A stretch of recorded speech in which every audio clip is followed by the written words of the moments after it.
y tengo el privilegio hoy de contar con una personalidad muy importante en Choluteca para hablar de un tema que muy pocos hablan, pero que sí es necesario expandirlo, ese conocimiento que viene precisamente a poder manejar la situación con mucha preocupación y también pues con mucha responsabilidad para tratar de buscar ayuda a aquellos niños autistas.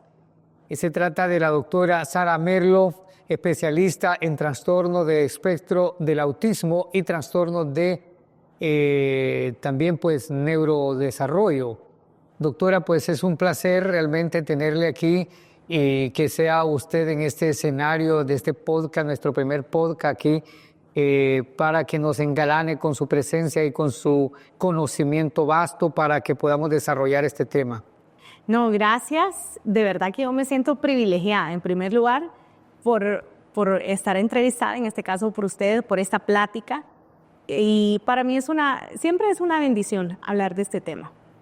Doctora, pues para entrar puntualmente en este tema, sin más preámbulo, ¿qué es el autismo? Para poder ilustrar a todas aquellas personas que han escuchado hablar, pero que no tienen un conocimiento pleno. Muy bien. Si lo definimos por definición global, diríamos que el autismo forma parte de los trastornos del neurodesarrollo. Sin embargo, es una condición de origen neurobiológico, el cual tiene una alteración a nivel de interacción social, comunicación y lenguaje, y la persona puede presentar también comportamientos que sean repetitivos o restringidos, es la palabra correcta. Es una condición que va a estar presente a lo largo de toda la vida. Entonces, por esa razón es que nosotros decimos que el autismo no se cura y el autismo no es una enfermedad. Si fuera una enfermedad, el autismo entonces tuviera una medicina para curar como el resto de enfermedades. Pero esta es una condición de vida que va a acompañar a la persona a lo largo de toda la vida, a lo largo de todo el ciclo de su vida, ¿verdad? Doctora, ¿y qué es el TDAH? Bien, el TDAH, por sus siglas, trastorno por déficit de atención con hiperactividad, también forma parte de los llamados trastornos del neurodesarrollo. Neurodesarrollo es esa palabra, la desglosamos de neurocerebro y desarrollo del cerebro. Ambas, como el TEA, el trastorno del espectro autista, forman parte de estas condiciones y como lo mencioné en el caso del autismo, el TDAH no se cura porque no es una enfermedad. Ahora, ¿cuál es la diferencia entre TEA y TDAH? Es que en el TDAH hay 3 características principales, podríamos llamar, que es la hiperactividad, la impulsividad y la inatención. ¿Se cura? No, no se cura. Va a estar a lo largo de toda la vida, ¿verdad? Pero eso es lo que nosotros conocemos, esas 3 principales características, es como llamaría yo la punta del iceberg, lo que todo el mundo ve, el niño inquieto, el niño impulsivo, inatento, pero atrás de eso también hay otras alteraciones, ¿verdad? Bueno, usted habló de diferencias y qué similitud se puede encontrar también en esto. Bien, hay similitudes y es que en el espectro autista y en el caso del TDAH hay alteraciones a nivel sensorial. A nivel sensorial puede ser a nivel auditivo, a nivel de gusto, olfato. Entonces es ahí cuando los papás llegan a mi consultorio y me dicen, doctora Sarita, mi niño se tapa los oídos. No le gusta el ruido, le molestan las texturas y lo primero que me dicen, ¿será que es autismo? Porque así como tenemos información en internet, tenemos desinformación. Y muchas veces esa desinformación llena de miedo al papá, que lo primero es, va a ser autismo.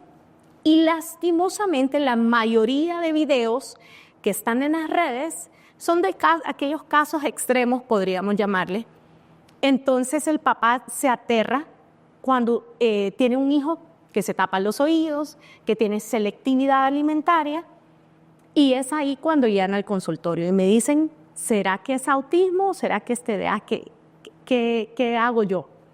Y es que esa es una de las similitudes que más comparten, las alteraciones sensoriales. Esa parte de interacción social también se puede ver afectada. Y la parte de inquietud.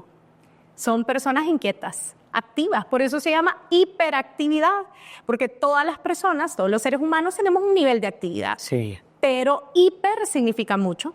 Entonces son aquellas personas, ¿verdad?, que son muy activas y esa es una también de las similitudes que comparten ambas. La Organización Mundial de la Salud dice que el 1 de cada 160 niños nace con autismo y este dato va creciendo. ¿Por qué hasta estos últimos años se escuchan más con frecuencia estos casos de autismo, doctora? Fíjese que esa es una pregunta que se han hecho últimamente. Yo diría que después del año de pandemia, el año de COVID, surgieron también una prevalencia muy alta, ¿verdad?, de casos a nivel mundial. De hecho, se estima que 1 de cada 36 personas está siendo diagnosticada de TEA, trastorno del espectro autista, no solamente a nivel de Estados Unidos. A nivel global, la prevalencia ha subido hasta un 2% a nivel mundial. Y siempre preguntan, ¿será que fue el COVID? ¿Será que son el abuso de pantallas? Hay una serie de factores que ha dado esa prevalencia tan alta en incidencia de casos de autismo. Hay factores relacionados, prematurez, otros factores, la edad paterna, ¿verdad? En esos casos aumenta mucho el riesgo. Y el factor genético es lo que nos dicen las últimas investigaciones, que es lo que está más relacionado a que se pueda desarrollar autismo en una familia. Qué importante realmente escuchar, dar esos datos, porque no hemos tenido el conocimiento pleno de cómo ha avanzado esta situación, ¿verdad? Pero ¿puede alguien con estas condiciones tener una vida que se ajusta a los estándares de la sociedad? Por supuesto que sí, claro que sí. Y qué bonito que me pueda preguntar eso, porque creo que también le brinda esperanza a aquellos papás que están comenzando después de haber recibido un diagnóstico. Sí puede una persona autista perfectamente llevar una vida como el resto de personas. Pero acá quiero aclarar lo siguiente. Cuando hablamos de autismo, existen 3 niveles de ayuda. Aquí no existe en autismo, tiene poquito autismo o tiene mucho autismo. Eso no existe. Eso no existe. La persona autista es autista. Lo que cambia es el nivel de ayuda. El nivel 1 de ayuda es aquella persona que requiere poca ayuda para interactuar, para comunicarse. Son esos casos que perfectamente pueden ir a la escuela. Hay adultos autistas que se casaron, tienen una vida común y corriente y su ayuda ha sido mínima. No es que no requieran ayuda, por supuesto que requieren ayuda. El nivel 2 es aquella persona que requiere ayuda moderada en esas 3 áreas principales que mencioné, y el nivel 3 requiere mucha ayuda. Es aquella persona que rara vez va a poder ir a la escuela o se va a incorporar actividades de la vida cotidiana. ¿Por qué? Porque sus 3 áreas principales como lenguaje, comunicación, interacción social y comportamiento están afectadas. Tan afectadas que no le va a permitir desarrollar una vida dentro de lo esperado. Doctora, pero también tenemos personajes que están dentro de este espectro autista. Cuénteme de quiénes se trata y que son muy reconocidos a nivel del cine, por ejemplo. Bien, a nivel global tenemos personajes muy reconocidos en distintas áreas y eso es lo bonito de la neurodiversidad. Neurodiversidad es esa diferencia que existe en cada cerebro y pienso que eso ha enriquecido la humanidad. El tener personas distintas, el que piensen de una manera diferente, es lo que ha hecho que la humanidad cambie. Grandes científicos, personajes de cine, ¿verdad? Personajes que en la actualidad nos han brindado esa, yo diría que esa ventaja en cuanto a tecnología, como el caso de Steve Jobs, que era una persona autista y gracias a él, pues creo que estamos la mayoría en el mundo tecnológico de Apple. Tenemos a Bill Gates también. Y gracias a él existe Microsoft y es una persona autista.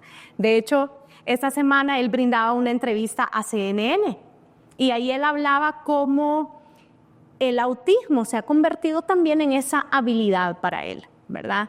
Hay grandes personajes a nivel de deportes también, como Michael Phelps, que ha sido el deportista más condecorado en la historia de los Juegos Olímpicos y es una persona autista. Tenemos creadores a nivel de dibujos animados, por ejemplo, el caso de Pokémon, es un japonés, Satoshi Tajiri, es autista y desde pequeñito él tenía ese interés profundo por coleccionar y por crear. Y mire usted el mundo tan fantástico que ha creado. Interesante porque incluso el mismo Albert Einstein se habla, ¿verdad?, de que en su momento él cuando era niño escribía al revés y pensaban de que era retrasado más bien y era un hombre más bien adelantado. Eso significa, doctora, entonces de que el niño no es un niño retardado, sino un niño muy inteligente al cual hay que ubicarlo nada más.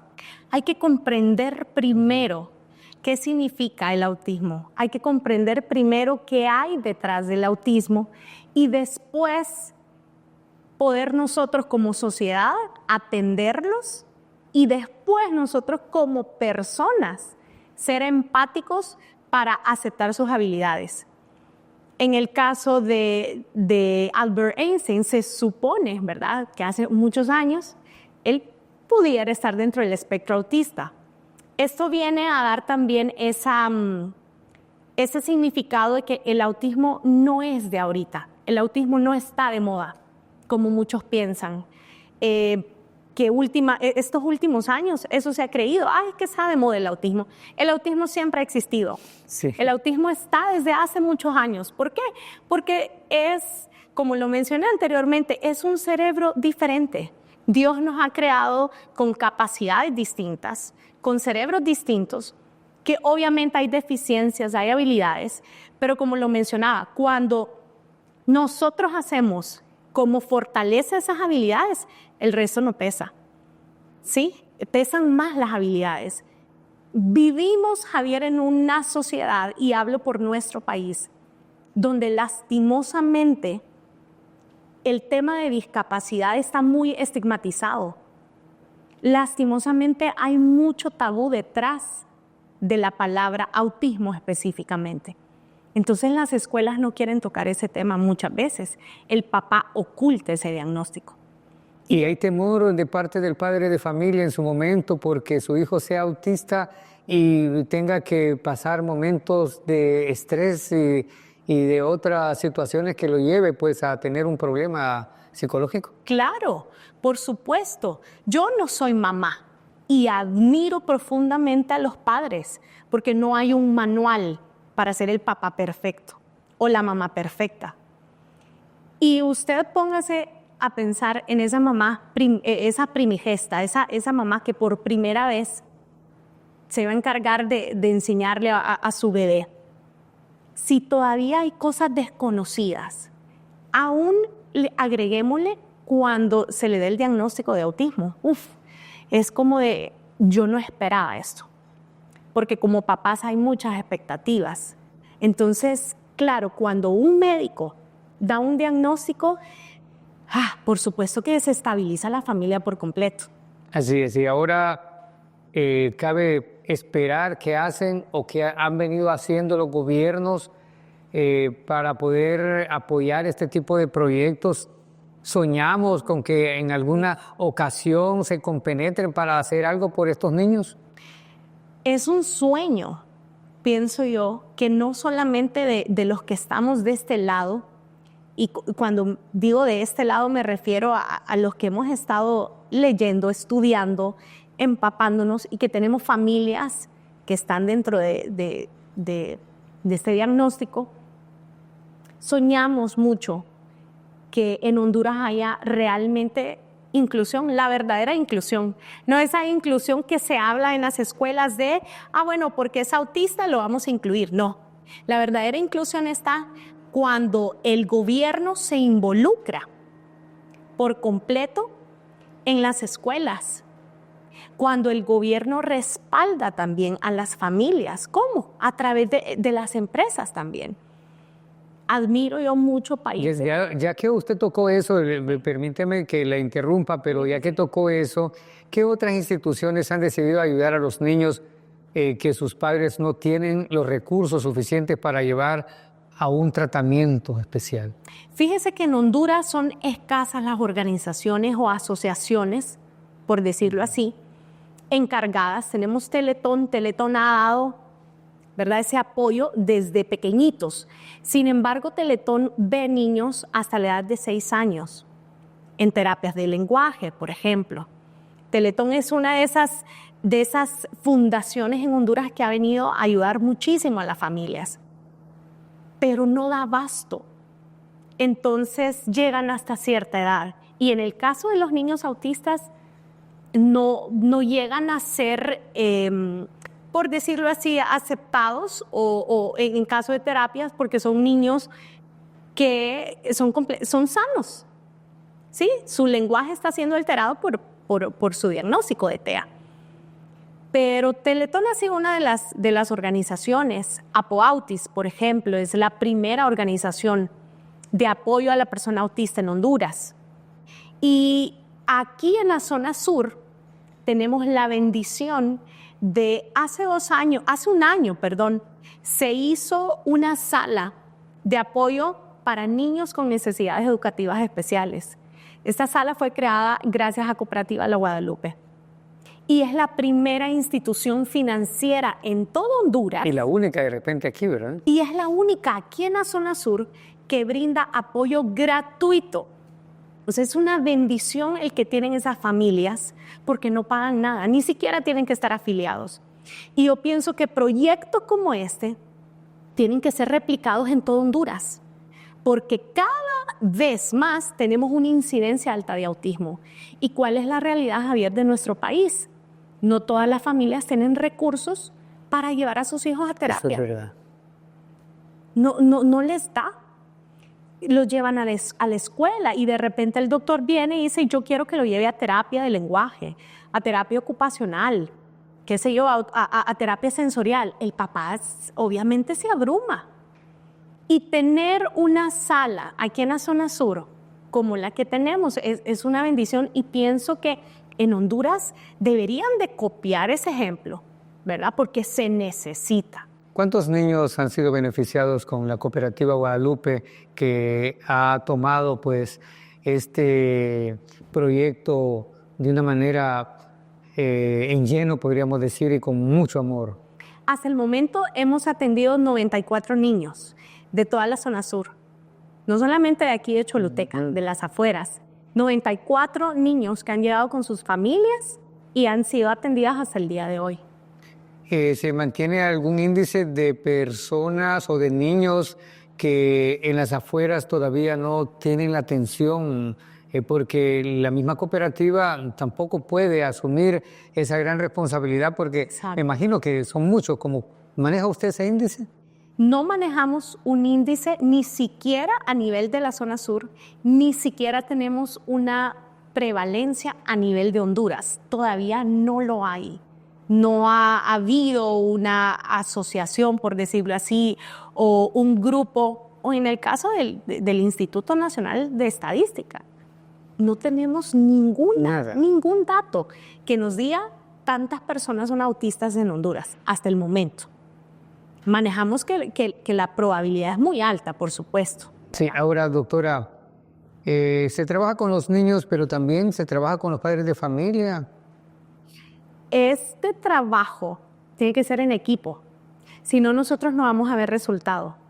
El equipo está conformado por los padres, el médico, los terapeutas, los maestros, forman un trinomio. Exacto, forman una parte clave en el desarrollo y el avance de toda persona autista. Bueno, el sistema educativo hondureño está preparado para niños con esta condición. Me encantaría decirle que sí, es un sueño. Me encantaría decirle que nuestro sistema educativo nacional está preparado, pero no. todavía estamos dando, pienso yo que ya no estamos en pañales, estamos dando pasitos, porque voy a hablar por la zona sur. Sí. Las escuelas se están interesando. Doctora, capacítenos, me han dicho. Doctora, nuestro personal docente no está listo para tener en el aula un niño con hiperactividad y un niño autista. ¿Qué hacemos? Y tan solo aquella escuela que permite que llegue alguien a capacitarlos, le está diciendo, queremos apoyar a ese niño, queremos apoyar a la familia, queremos aprender. Ahora voy a hablar a nivel global, ¿verdad? Y el sistema educativo, pienso que no es perfecto. En ningún país vamos a encontrar un sistema educativo perfecto, pero se requiere de mucha paciencia y más que paciencia, se requiere de ganas de aprender. Eso es lo que va a cambiar. Se improvisaron en su momento, doctora, las aulas recursos. Yo escuchaba hablar mucho de eso, aulas recursos. ¿Qué pasó con eso? Lastimosamente las aulas recursos cerraron, ¿verdad? Y actualmente hemos visto cómo han surgido nuevamente, ya sea centros de apoyo, tutorías en las escuelas, pero han visto que ha sido necesario. ¿Por qué? Porque en un aula aproximadamente de 25 alumnos vamos a tener 2 niños con una condición como TEA, que es espectro autista, y déficit de atención con hiperactividad, en un aula de 25 alumnos. ¿Qué significa? Que prácticamente en todas las escuelas nosotros vamos a encontrar niños hiperactivos y niños con autistas, ¿verdad? Niños autistas. Bien, interesante realmente lo que nos está manifestando y vale la pena de que los padres de familia que tengan algún niño con este tipo, no sé si llamarle síntomas, puedan ya ir compenetrándose para poder buscar ayuda de alguna manera, ¿verdad? Para que se vaya expandiendo como lo está haciendo la cooperativa La Guadalupe, puedan haber otros o otras personas o otro mecanismo para integrar y no solamente dejar a la cooperativa La Guadalupe, porque entiendo que hay que expandirse, doctor. Exacto, necesitamos que se involucren las empresas, no solamente la parte financiera, necesitamos la empresa privada también que se involucre en esto. Creo que aquí, hablando por el país, nos estamos quedando atrás a nivel centroamericano. Yo como Guatemala, como Costa Rica, ha abierto espacios. Países latinoamericanos como Chile tienen espacios hasta para el supermercado, para que esa familia autista vaya y se adaptan. Países como Argentina están haciendo cambios enormes a nivel de la inclusión. Entonces yo digo, ¿cómo nosotros como país nos podemos quedar de brazos cruzados? Necesitamos brindarle ayuda a las familias. Y la realidad del país es que la mayoría de las familias son de bajos recursos. Así es, y algunos niños con diagnósticos más severos del espectro autista ocasionados con dificultad para el maestro como sus compañeros. Algunas escuelas privadas deciden no permitir la matrícula de estos niños, doctora.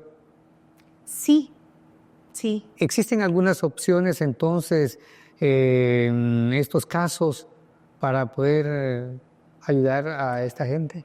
Como lo mencioné, eso es un trabajo en equipo. Entonces el padre de familia tiene que hacer equipo no solo con su médico, con su terapeuta, con tutores, esos maestros que vienen a hacer, ayudar para hacer reforzamiento en esa parte educativa. Es necesario que previo, y eso es algo que se lo digo pues de todo corazón, para mí es necesario que previa a la matrícula de ese niño, los papás en primer lugar tengan conciencia de la condición que tiene su hijo, porque ese conocimiento se lo van a transmitir al maestro. El maestro se va a sentir cómodo también y va también a comprender y van a formar parte de un gran equipo para ayudarle a ese niño. Ahora, sí es el otro lado de la moneda. Esa es una de las partes feas del autismo. El rechazo. Y es lo que está sucediendo ahorita que están comenzando las clases. Hay muchas puertas que están siendo cerradas a esas familias por un diagnóstico como autismo o como con hiperactividad. Porque le dicen en la escuela, no estamos preparados para recibir a su hijo. O ya en el aula tenemos 2 niños autistas y tener un tercero se nos hace difícil.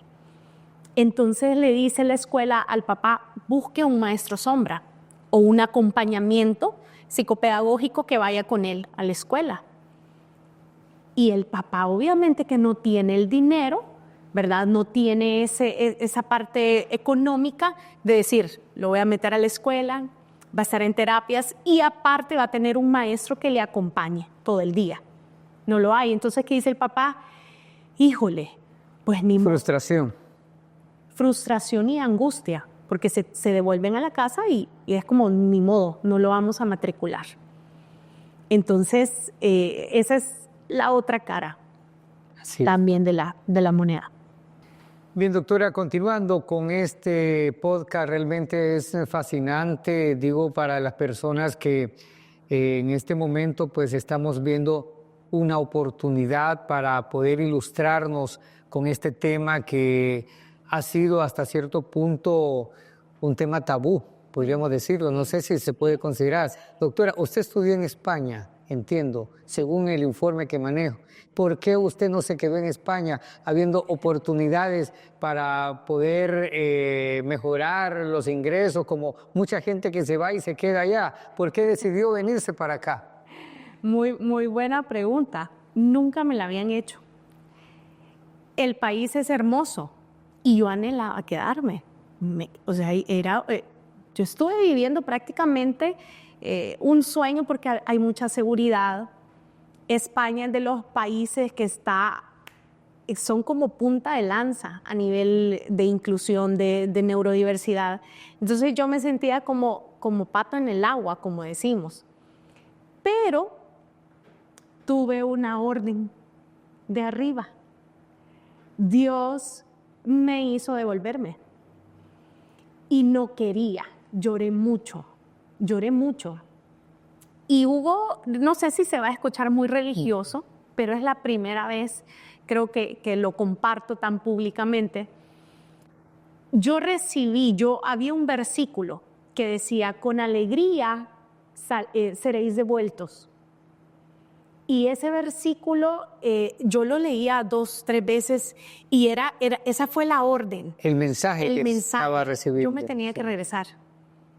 Y en lugar de sentir incomodidad, sentí paz. Yo dije, ok, yo me tengo que devolver. De hecho, yo había mandado, había mandado mi currículum a un lugar que era una escuela, pero iba a ser el médico de esa escuela y aparte atendían muchos niños autistas y con TDA.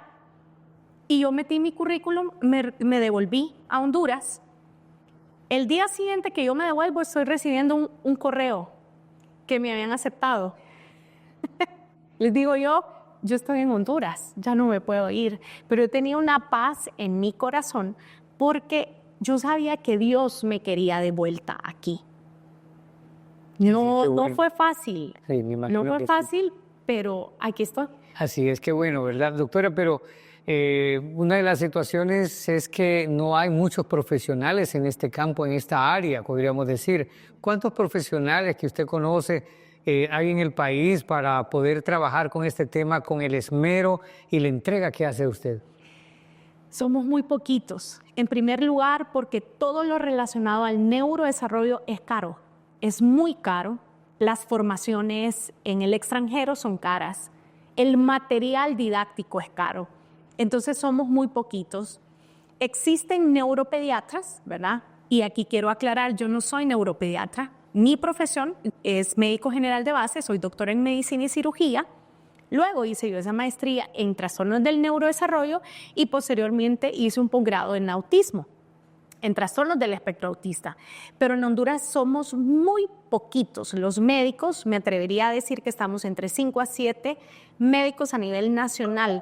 ¿Hay desafío, doctora, con esto para tratar de que este sueño que usted ha emprendido con ese mensaje que nos ha contado usted que recibió y que no quiso hacer la de Jonás, ¿verdad?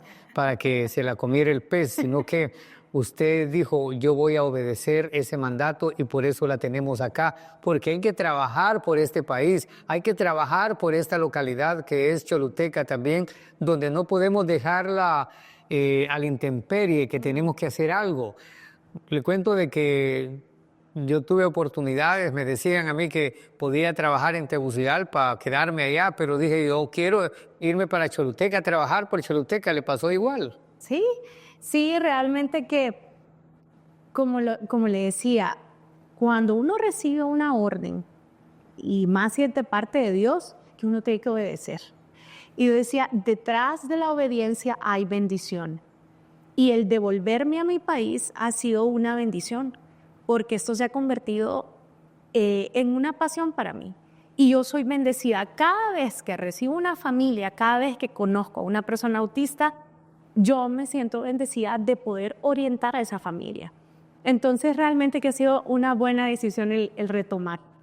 Hablamos también de los niños, pero ¿de qué edad ya no se atienden, que ya los consideramos que pasan a otra etapa? Porque hay personas ya mayores que necesitan de este tipo de ayudas y si con los niños hay problemas, no digamos con los adultos. Sí, hay muchos autistas adultos e inclusive adultos jóvenes que lastimosamente años anteriores los papás pues desconocían este tema y se quedaron hasta allí a lo que dijo el médico, no buscaron estrategias, entonces fueron creciendo y son adultos que yo pienso que si en algún momento hubieran recibido la ayuda exacta, probablemente esos adultos estuvieran en trabajos.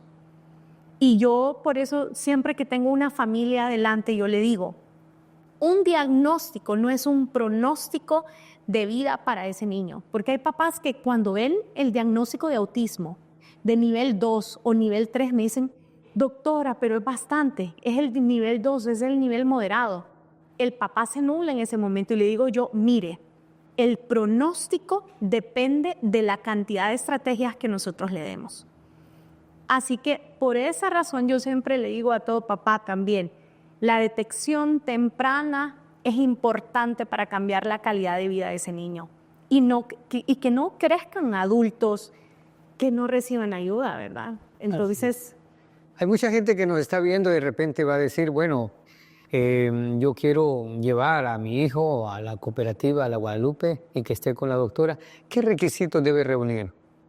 Para que un niño pueda ser aceptado en la cooperativa Guadalupe, en esa sala que tenemos, gracias a Dios que contamos con un apoyo lindo, hay psicólogas que están ahí, les recibimos, hacemos una evaluación, pero el primer requisito es que sea una edad de 6 a 10 años, que el niño tenga de 6 a 10 años. El segundo requisito es que sea una familia de bajos recursos. Ni siquiera tiene que ser afiliada a la cooperativa Guadalupe. Y el tercer requisito es que ya haya tenido una evaluación previa. Entonces así nosotros los podemos aceptar. No tienen que pagar absolutamente nada, es gratuito. Pero esos son prácticamente los requisitos para que el niño pueda ser aceptado. Voy a hacerle otra pregunta porque me llama la atención con los niños que cumplen los requisitos, pero con aquellos que no cumplen los requisitos, ¿qué podemos ilustrarles? ¿Qué pueden hacer ellos que sí tienen los recursos? Muy bien.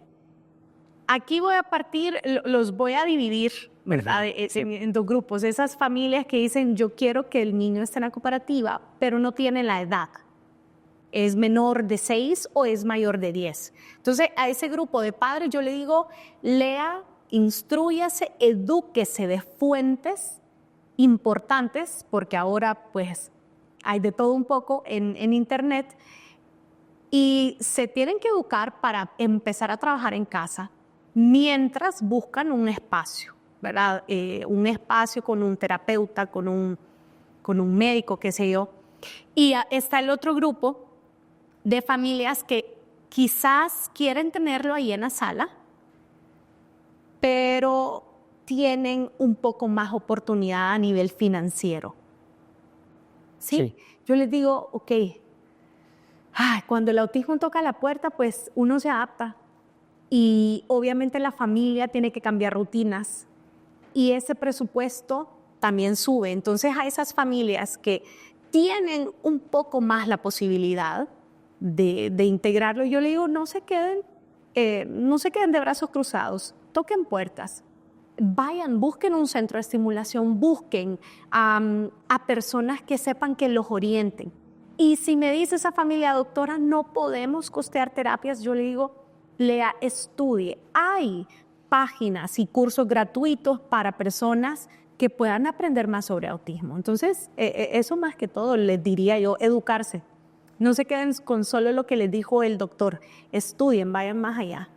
Doctora, realmente ha sido muy interesante escucharle y con esa forma que usted tiene tan bonita de expresarse, porque sentimos que viene de su corazón y que se ha entregado en cuerpo y alma a este noble proyecto, podríamos decir, ¿verdad? Y vale la pena. ¿Cuál sería su mensaje final con esos desafíos? Porque esto no se queda aquí. Sabemos de que es un reto y que esto apenas comienza para poder hacer escuela y poder desarrollar para poder ayudar a mucha gente. Sí. Yo le diría, como mensaje final, me gustaría dirigirme de manera individual a grupos. Sí. Y si hay familias que nos están viendo de personas autistas o personas con el diagnóstico de déficit de atención con hiperactividad, yo le digo lo siguiente, un diagnóstico no va a determinar el pronóstico de su hijo. Aprenda, edúquese, empápese de la condición de su hijo, adáptese a su hijo para brindarle la mayor cantidad posible de estrategias que tenga. Si usted es maestro de una persona autista con hiperactividad o con otra condición del neurodesarrollo, sigue estudiando. No etiquete a su alumno, acéptelo. Usted no sabe qué hay detrás de ese niño. No, usted no sabe si ese niño va a ser el próximo inventor de algo. Persevere, sea paciente. Yo sé que como maestro a veces quieren tirar la toalla. Persevere, no se canse. Con amor, paciencia y dedicación, yo sé que nosotros vamos a lograr grandes cosas en la vida de las personas neurodivergentes. Y con ayuda de Dios, doctora. Y con ayuda de Dios. Gracias por aceptar nuestra invitación, igualmente por habernos engalanado acá y con ese bagaje de conocimiento que tanto lo necesitamos, tratando de que podamos ilustrar a mucha gente que ha estado con ese tabú, pero que hoy hemos sentido que hay expectativas para poder salir adelante con un niño. Y si usted es adulto también, pues hay siempre formas de buscar ayuda. Muchas gracias y nos vemos en el próximo podcast.